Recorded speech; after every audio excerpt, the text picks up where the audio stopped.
Hello friends, ഇന്നത്തെ എപ്പിസോഡിൽ കൃഷ്ണ വിവരങ്ങളൊക്കെ വിളിച്ച് മോളിക്കുട്ടിയോട് അറിയിച്ചു. തന്റെ ജാതകത്തിൽ ഒരു ദോഷമുണ്ട് എന്നും അതുകൊണ്ട് നാളെ നാഗപഞ്ചമി ദിവസം തന്റെ മരണം സംഭവിച്ചേക്കുമെന്നും ഇനി അഥവാ എനിക്ക് അങ്ങനെ എന്തെങ്കിലും അപകടം ഉണ്ടായാൽ അമ്മയെ നീ നോക്കിക്കോണമെന്നും മകളുടെ സ്ഥാനത്ത് നിന്ന് നീ അമ്മയ്ക്ക് തുണയായിട്ടുണ്ടാകണമെന്നും കൃഷ്ണ അറിയിച്ചു. എന്നാ ഞാൻ ഫോൺ വയ്ക്കുവാണെന്ന് പറഞ്ഞ് വേഗം കോള് കട്ട് ചെയ്തതോടെ മോളിക്കുട്ടി നിരാശയിലായി. കൃഷ്ണ സങ്കടത്തോടെ സംസാരിച്ചതെല്ലാം കേട്ട് മോളിക്കുട്ടിക്കും ആകെ വിഷമമായി. ഇങ്ങനെയൊക്കെ എന്തൊരു ദുർവിധിയാണെന്നോർത്ത് ആകെ സങ്കടപ്പെടുമ്പോ അവിടെ പുഴയോരം വീട്ടില് സന്ധ്യയ്ക്ക് വിളക്ക് തെളിയിച്ച തങ്കം വിളക്ക് തെളിയിച്ച് പ്രാർത്ഥനയോടെ അത് മുറ്റത്തേക്ക് തിണ്ണയിലേക്ക് വെക്കാനായിട്ട് ആ വിളക്കെടുത്തുകൊണ്ട് പോകാൻ തുടങ്ങിയ സമയത്ത് തങ്കത്തിന്റെ കയ്യിൽ നിന്ന് ആ വിളക്ക് വഴുതി നിലത്തേക്ക് വീഴുന്നു. ഇതെന്തോ ദുശകനമാണല്ലോ ഈശ്വര എന്നാലോചിച്ച് തങ്കം വല്ലാതെ ഭയപ്പെട്ടു. അങ്ങനെ ഭയത്തോടെ തങ്കം ആ ഒരു ദുസൂചന കണ്ട് ആശങ്കപ്പെട്ടങ്ങനെ നിൽക്കുമ്പോൾ കളരിക്കൽ വീട്ടിൽ അന്ന് രാത്രിയിലുള്ള പൂജയ്ക്കുള്ള തയ്യാറെടുപ്പുകളായിരുന്നു. റെഡിയായിട്ട് റൂമിൽ വന്നിരിക്കുന്ന നവീന്റെ മനസ്സ് ആകെ അസ്വസ്ഥമായിരുന്നു. നവീൻ അപ്പോഴേക്കും ചിന്തിച്ചത് തന്റെ വീട്ടിൽ ഇതിനു മുൻപ് ഉണ്ടായിരുന്ന തലമുറയിലുള്ള സ്ത്രീകൾ അവിടെ മരണപ്പെട്ടവരുടെ ഫോട്ടോകൾ അവിടെ തൂക്കിയിരിക്കുന്ന സ്ഥലത്ത് നവീൻ ചെന്ന് നോക്കുമ്പോൾ അവിടെ തന്റെ പ്രിയപ്പെട്ട ആളുകളുടെ തന്റെ മുൻ തലമുറയിലുള്ള അമ്മമാരുടെ ചിത്രങ്ങൾ തൂക്കിയിരിക്കുന്നതിനിടയിലായിട്ട് അപ്രതീക്ഷിതമായി ഗാഥയുടെ ചിത്രം മാലയിട്ടിരിക്കുന്ന ആ കാഴ്ച നവീൻ കണ്ടതായിട്ട് പെട്ടെന്നൊരു നിമിഷത്തേക്ക് നവീന്റെ മനസ്സിലേക്ക് അങ്ങനെ ഒരു ഓർമ്മ കടന്നു വന്നു. നവീൻ വല്ലാത്ത ആശങ്കയിലായി. ആകെ ഭയന്ന് നവീൻ വേഗം തന്നെ ഗാഥയെ അന്വേഷിച്ച് ഓടിയെത്തി. അപ്പോഴേക്കും പൂജാമുറിയിൽ അവിടെ ഭഗവാന്റെ ഫോട്ടോ അലങ്കരിക്കാനായി മാല തൂക്കിയിടുന്ന കൃഷ്ണയുടെ അരികിലേക്ക് നവീൻ ഓടിയെത്തി. ഗാഥ എന്ന് വിളിച്ചതും എന്താ നവീൻ എന്ന് വേഗം ഗാഥ നവീനെ നോക്കി. കൃഷ്ണ നവീനെ നോക്കി ഞെട്ടലോടെ നോക്കുന്നു. ഉടനെ നവീൻ വേഗം കൃഷ്ണയുടെ കയ്യിൽ കടന്നു പിടിച്ച് സങ്കടത്തോടെ കൃഷ്ണയെ നോക്കുന്ന കണ്ടപ്പോഴേക്കും കൃഷ്ണ ചോദിച്ചു, അയ്യേ എന്താ ഇത്? ഞാൻ പറഞ്ഞില്ലേ ഒരു കുഴപ്പവും ഉണ്ടാവുകയില്ല എന്ന്. എന്നിട്ടും എന്തിനാ ഇങ്ങനെ പേടിക്കുന്നത്? കണ്ണുകളൊക്കെ നിറഞ്ഞിരിക്കുന്നല്ലോ. അയ്യേ, വലിയ വലിയ പ്രശ്നങ്ങൾ നിഷ്പ്രയാസം കൈകാര്യം ചെയ്യുന്ന ആളാണോ ഇപ്പൊ ഈ കണ്ണുകളൊക്കെ നിറച്ച് ഇങ്ങനെ സങ്കടപ്പെട്ട് മുന്നിൽ വന്ന് നിൽക്കുന്നത് എന്ന് ചോദിച്ചപ്പോഴേക്കും നവീൻ പറഞ്ഞു, എടോ, തന്റെ കാര്യത്തിൽ ഞാൻ ഇങ്ങനെയൊക്കെ ആകുന്നതിൽ അതിൽ മറ്റാരെങ്കിലും കാണുന്നതിൽ എനിക്ക് യാതൊരു നാണക്കേടുമില്ല. എടോ, അത്രയ്ക്ക് പ്രിയപ്പെട്ടതാണ് താൻ എനിക്ക്. അതുകൊണ്ട് തനിക്കൊരാപത്തും വന്നുകൂടാ എന്ന് നവീൻ കൃഷ്ണയോട് പറഞ്ഞു. ഇത് കേട്ടതും കൃഷ്ണ പറഞ്ഞു, അതെ, എനിക്ക് ഒരാപത്തും വരില്ല എന്ന് ഞാൻ പറഞ്ഞില്ലേ.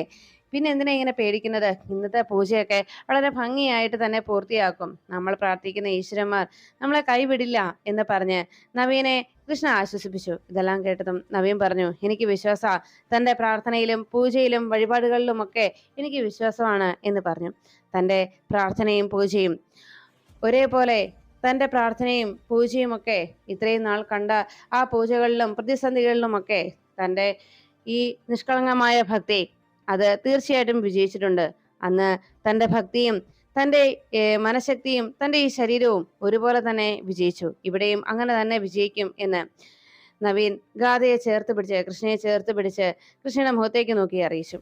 എന്നിട്ട് കൃഷ്ണയുടെ ആ വലത് കൈയിൽ ഒരു ഉമ്മ കൊടുത്തിട്ട് നവീൻ അവിടെ നിന്ന് പോകുന്നു. ഈ സമയം കളരിക്കൽ വീട്ടിൽ എല്ലാ തവണയും സംഭവിക്കാറുള്ളത് പോലെ ഈ നാഗപഞ്ചമിയിൽ ഉണ്ടാകാൻ പോകുന്ന ദോഷം മറികടക്കാനായിട്ടുള്ള പൂജകളൊക്കെ അവിടെ പൂജാരി എത്തി വളരെ ഭംഗിയായി പൂർത്തിയാക്കിക്കൊണ്ടിരിക്കുമ്പോൾ കീർത്തിയും നിർമ്മലയും കൂടി ഒരു കാഴ്ചക്കാരെ പോലെ അവിടെ വന്ന് നോക്കിയിരുന്നു. ഉദയൻ ആദ്യം മുതൽ അവസാനം വരെ ഇതെല്ലാം കണ്ടുകൊണ്ടങ്ങനെ നിൽക്കുമ്പോൾ അതിനിടയിൽ പൂജയ്ക്കായിട്ട് പൂജയിൽ പങ്കെടുക്കാനെത്തിയ നവീൻ പൂജാരിയോട് ചോദിച്ചു, തിരുമേനി, ഒരു കാര്യം ഞാൻ ചോദിക്കുന്നതിൽ ബുദ്ധിമുട്ടുണ്ടോ എന്ന് ചോദിച്ചതും ചോദിച്ചോളൂ എന്ന് പറഞ്ഞു. എന്തുകൊണ്ടാണ് ഇങ്ങനെയൊക്കെ സംഭവിക്കുന്നത് എന്ന് ചോദിച്ചപ്പോൾ ഇത് പ്രകൃതിയിൽ പല മാറ്റങ്ങളും ഉണ്ടാകാറുണ്ട്. പ്രകൃതിയിൽ ഇതുപോലെയുള്ള മാറ്റങ്ങൾ പല സമയത്ത് സംഭവിക്കാറുമുണ്ട്. അതൊന്നും നമ്മൾ മനുഷ്യരാൽ ഒരിക്കലും തടയാൻ കഴിയുന്ന ഒന്നല്ല. അതുകൊണ്ട് തന്നെ ഇതുപോലെ വരുന്ന പ്രശ്നങ്ങളെയൊക്കെ നമ്മളാലാകുന്ന രീതിയിൽ തരണം ചെയ്യാൻ ശ്രമിക്കുന്നു എന്ന് മാത്രമേ ഉള്ളൂ എന്ന് പറഞ്ഞു. അതിൽ പൂർണ്ണമായ ഭക്തിയും ആത്മസമർപ്പണവുമാണ് എന്തിനേക്കാളും വലുത്. ഇവിടെ പൂജയിൽ പങ്കെടുക്കുന്ന പെൺകുട്ടിയുടെ ആ പെൺകുട്ടിയുടെ പൂജയിലും പ്രാർത്ഥനയിലുമുള്ള അടിയുറച്ച വിശ്വാസവും ഒക്കെ നിഷ്കർഷതയും ഒക്കെ എനിക്ക് വ്യക്തമായിട്ട് അറിയാം. അതുകൊണ്ട് ഈ പൂജ തീർച്ചയായിട്ടും പൂർത്തിയാക്കാൻ കഴിയുമെന്ന് തന്നെയാണ് തന്റെ വിശ്വാസമെന്ന് തിരുമേനി അറിയിച്ചപ്പോ ഇത് കേട്ട് നിന്ന ഉദയൻ പറഞ്ഞു, മോനെ നവീനെ, ഈ പൂജാരിമാർക്ക് അവർക്ക് എപ്പോഴും ഇങ്ങനെ നല്ല കാര്യങ്ങളല്ലേ പറയാൻ അറിയൂ. അവർക്ക് നല്ലത് മാത്രമല്ലേ പറയാനും പ്രവർത്തിക്കാനും സാധിക്കൂ. അതുകൊണ്ട് മോൻ അതൊന്നും ഓർത്ത് ഇതുപോലുള്ള ചോദ്യങ്ങൾ ചോദിച്ച് ഇനി ആരെ ബുദ്ധിമുട്ടിക്കല്ലേ എന്ന് ഉദയൻ അറിയിച്ചു. അപ്പോഴേക്കും കീർത്തിയും നിർമ്മലയും പറഞ്ഞു, ഈ ദൈവങ്ങൾ എന്താ ഇങ്ങനെയൊക്കെ പെരുമാറുന്നത്? ഒറ്റയടിക്ക് കാര്യം അങ്ങ് തീർക്കാനുള്ളതിനെ ഇങ്ങനെ പലപ്പോഴായി ഓരോന്നും ചെയ്ത് ഇങ്ങനെ മുന്നോട്ട് പോകുന്നത് എന്തിനാ എന്ന് ചോദിച്ചപ്പോഴേക്കും നവീൻ പെട്ടെന്ന് അവരുടെ നേരെ നോക്കുന്നത് കണ്ടു. നവീന്റെ നോട്ടം കണ്ടപ്പോഴേക്കും അവിടേക്ക് ഗാഥ വരുന്നുണ്ട് എന്ന് അവർക്ക് മനസ്സിലായി. സുമിത്ര കൃഷ്ണയെയും കൂട്ടിക്കൊണ്ട് നേരെ ആ പൂജ നടക്കുന്ന സ്ഥലത്തേക്ക് വന്നെത്തി. പൂജയ്ക്കായി ഒരുങ്ങി അവിടെ പ്രാർത്ഥനയോടെ കൃഷ്ണ മുന്നിൽ വന്ന് തൊഴുകൈകളോടെ പ്രാർത്ഥിച്ചങ്ങനെ നിന്നു.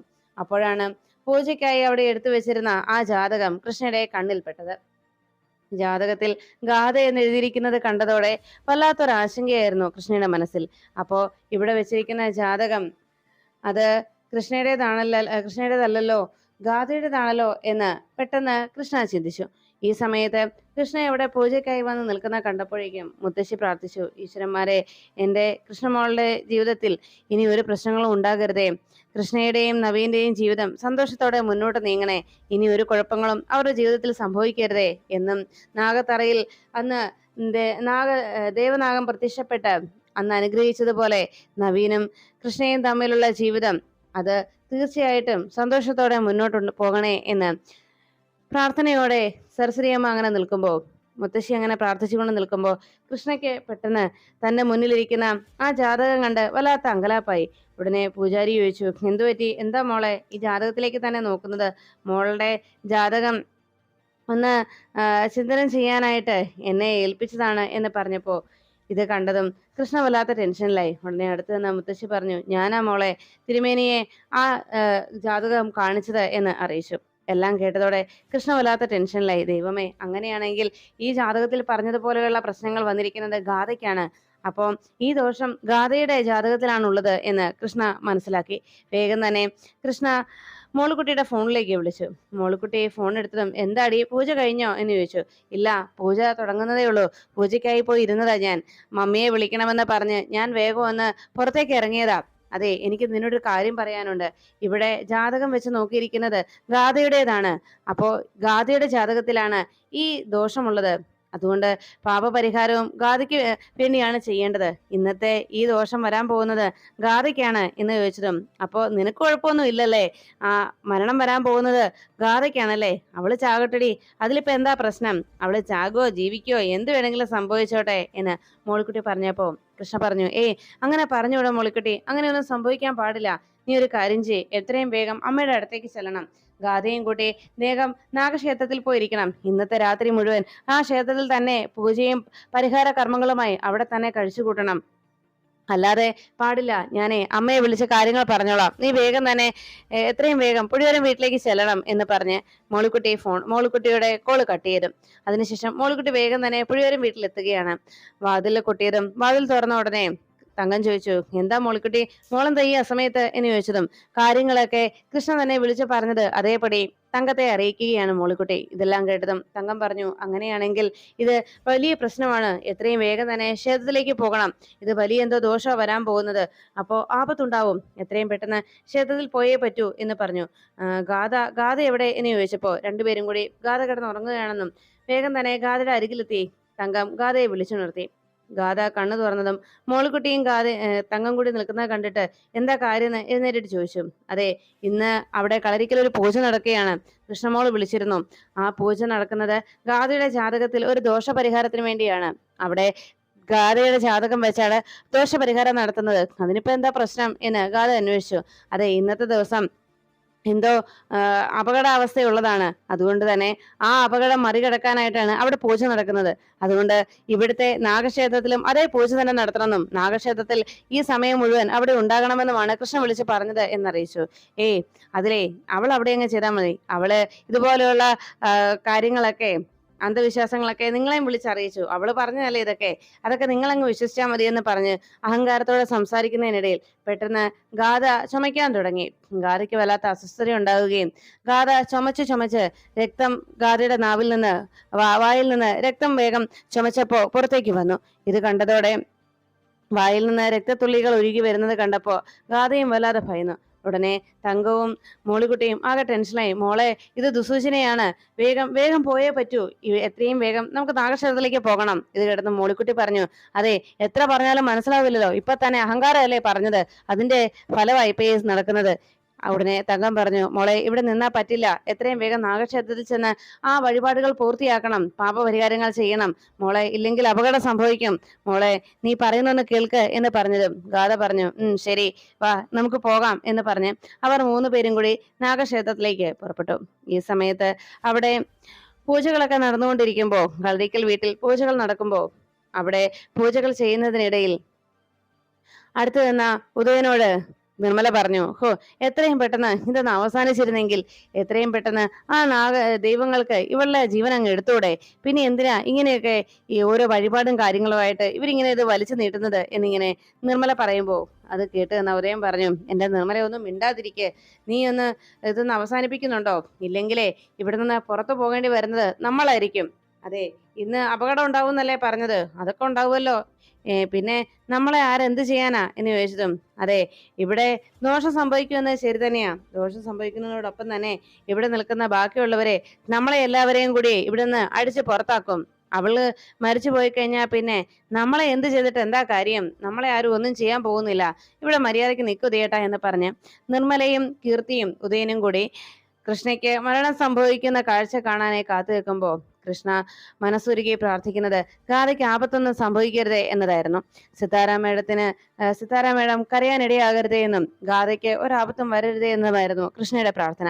ഈ സമയം അർദ്ധരാത്രി കഴിയാറായെന്നും ഇന്നത്തെ ഈ പൂജയുടെ നിർണായക നിമിഷത്തിലേക്കാണ് കടക്കുന്നതെന്നും ഈ അവസാന നിമിഷത്തിൽ ഈ പൂജയുടെ പൂർത്തീകരണത്തിൽ പുതിയ പുലരി പുറവിയെടുത്തു കഴിഞ്ഞാൽ പിന്നെ ദോഷങ്ങളൊന്നും ഉണ്ടാവുകയില്ല എന്നും പൂജാരി അറിയിച്ചു.